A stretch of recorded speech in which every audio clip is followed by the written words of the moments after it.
بسم اللہ الرحمن الرحیم۔ السلام علیکم ورحمۃ اللہ وبرکاتہ۔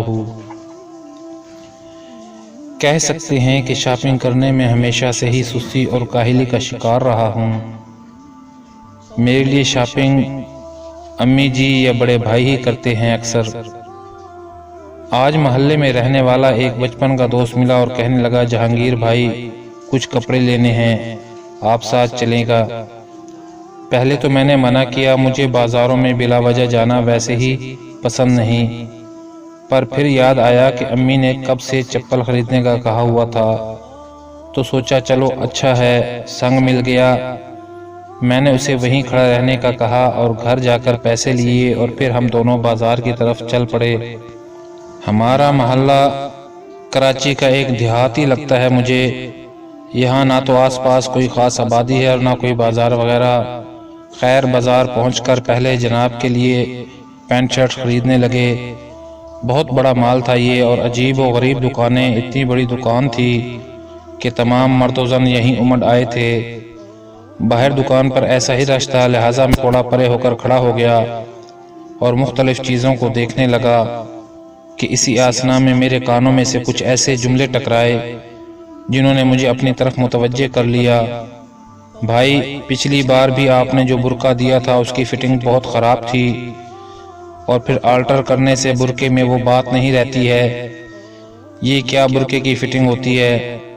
میں یہ سوچتے ہوئے اس بہن اور دکاندار کی طرف متوجہ ہو گیا جہاں وہ بہن جی کہہ رہی تھی کہ کس طرح بازوؤں کے ساتھ چپکا ہوا فل باڈی فٹنگ قسم کا چاہیے۔ پہلے تو میں نے سوچا شاید میں نے کچھ غلط سنا ہوگا، پر پھر جب اس بھائی نے سیاہ لبادے ان کے سامنے رکھے تو میری یہ غلط فہمی بھی دور ہو ہی گئی۔ کچھ دیر تو تماشا دیکھتا رہا اور پھر اپنی فطرت سے مجبور ہو کر ان بہن جی سے مخاطب ہو ہی گیا۔ بہن بات سنیں گی آپ ذرا؟ جی بولیں۔ بہن آپ برا مت ماننا، پر جس طرح کا آپ برقع لے رہی ہیں اس سے تو آپ کا یہی لباس بہتر ہے جو آپ نے ابھی زیب تن کیا ہوا ہے۔ بھائی آپ کو کوئی تکلیف ہے؟ جائیں اپنا کام کریں۔ میری بہن تکلیف ہے تو کہا ہے، اس کی وجہ سے برقعے کی اہمیت ہی ختم ہوتی جا رہی ہے، اور آج کل لوگ عام لباس والوں کو کم اور برقعے والیوں کو زیادہ گھورتے ہیں۔ برقعے کا مطلب اپنے جسم کی حفاظت کرنا ہوتا ہے تاکہ کسی کو کچھ شہ نہ ملے۔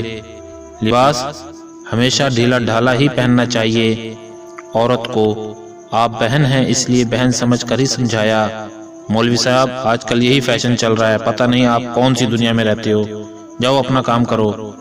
اب اسی دوران آبائی رضاکار قسم کے لوگ جو مارکیٹوں میں لڑکیوں کا آنکھوں سے ایکسرا کرنے بیٹھے ہوتے ہیں جمع ہونے لگ گئے اور مجھے گھورنے لگے، گویا ہیرو بننے کی کوشش کرنے لگے۔ میں نے جب نظریں دوڑائیں تو اپنا دوست نظر نہیں آیا، تو میں سمجھ گیا کہ میرا مخلص دوست کہیں آگے پیچھے ہو گیا ہے۔ خیر بہن سے کہا، اللہ آپ کو سمجھ دے، اور ایسے فیشن سے اچھا ہے برقعے کو آگ ہی لگا دی جائے، کم سے کم اسلامی شعار کا مذاق تو نہ اڑے۔ یہ کہتا ہوا میں وہاں سے باہر نکل آیا۔ پیچھے سے ان بہن جی نے بھی کچھ کہا اور وہاں کھڑے ہوئے رضاکاروں نے بھی جملے کسے، پر خیر ان چیزوں کی عادت ہے، سو ڈھیٹ بنا باہر نکل آیا۔ دیکھا تو دوست گنے کا جوس پی رہا ہے اور مجھے دیکھ کر کھسیانی ہنسی ہنسنے لگا۔ اوے کہاں چلا گیا تھا تو؟ بھائی آپ نے تو پنگے لینا شروع کر دیے تھے، فالتو میں مجھے بھی پٹواتے۔ او میرے مخلص دوست، تجھ پہ صدقے واری، چل اب واپس چلتے ہیں۔ میرا موڈ نہیں ہو رہا کچھ لینے کا۔ واپس گھر آیا اور سوچنے لگا کہ پردہ کرنے کا تو ہم کہتے ہیں، پر کیا کبھی ماؤں بہنوں کو بتایا کہ برقع کرنا ہی پردہ نہیں ہوتا؟ مطلب پردے کا مقصد ہی نہیں بتایا، صرف برقع کر لینے سے سب ٹھیک نہیں ہو جاتا، آپ کی نیت بھی ٹھیک ہونی چاہیے۔ چلیے میں سمجھانے کی کوشش کرتا ہوں، پردہ کسے کہتے ہیں؟ تم نے کہا کہ یہ 1.5 گز کا کپڑے کا ٹکڑا حجاب ہے۔ اچھا یہ بتاؤ، تم کیک بہت اچھا بناتی ہو، کبھی اسے پیک کر کے کھلا چھوڑ کے دیکھنا کہ کس قدر مکھیوں کا جم گھٹا اس پر چمٹا ہوگا۔ قصور کس کا ہوگا، تمہارا یا مکھیوں کا؟ ان کا تو کام یہی ہے، اس لیے قصور بھی تمہارا ہوا نا۔ تمہیں اسے ڈھانپ کر رکھنا چاہیے تھا، نہ کہ مکھیوں سے جھگڑا شروع کر دیں۔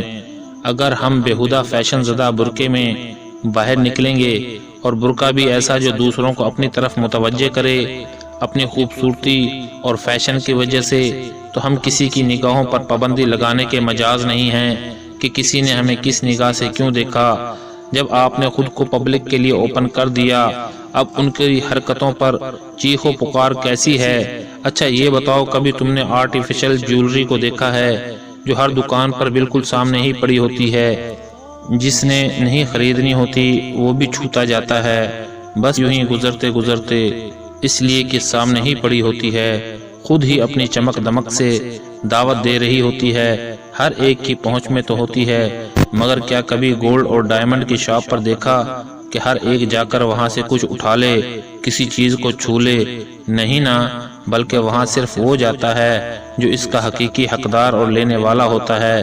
کیا تم نے دیکھا ہے گولڈ ڈائمنڈ جس میں رکھا جاتا ہے وہ غلاف کیسا ہوتا ہے؟ کس طرح اپنے اندر موجود نگینے کو محفوظ کیا ہوتا ہے؟ صحیح بتاؤ، تم اپنی قیمتی چیزوں کو کہاں رکھتی ہو؟ کیا تم نے انہیں سنبھال کر کسی محفوظ جگہ میں نہیں رکھا ہوتا کہ کوئی سوچ بھی نہ سکے اس کے اندر کیا ہے، کیسا ہے، بلکہ ہر کوئی اسے نظر انداز کرے؟ مگر میں تمہیں بتاتا ہوں، بات صرف 1.5 گز کے حجاب اور 4 گز کے عبایا کے اس ٹکڑے کی نہیں، بات تو اس محبت کی ہے جو تمہارے رب کو تم سے ہے، بات تو اس فکر کی ہے جو وہ پیارا رب تمہارے لیے کرتا ہے، اور اسی وجہ سے اس نے اس حجاب کو تمہارے لیے چنا، اور بات تو اس احسان کی ہے جو اس عظمت والے رب نے تم پر کیا اور تمہیں ایک محفوظ حصار عطا کیا، اور اس کی محبتوں کا ذرا سا تصور اس کی اس ایک بات سے لگاؤ کہ وہ یہ نہیں کہتا کہ تم قید ہو جاؤ، بلکہ وہ تو کہتا ہے کہ میں نے اس حجاب کو تمہاری پہچان بنا دیا ہے، اب لوگ تمہیں دور سے پہچان لیا کریں گے اور پھر تم ستائی نہیں جاؤ گی۔ پھر کیا وجہ ہے کہ آپ برقع بھی اس لیے پہننے لگے کہ دور سے پہچان لیے جائیں کہ دیکھو کتنی خوبصورت فٹنگ کے برقعے والی آ رہی ہے؟ کیا تمہیں نہیں لگتا کہ اس ایک آیت سے کہ جیسے اس محبت والے رب نے تمہیں اپنے ہاتھوں کے پیچھے چھپا لیا ہو کہ اب کوئی اس کی جانب دیکھنا بھی چاہے تو کامیاب نہیں ہو سکتا؟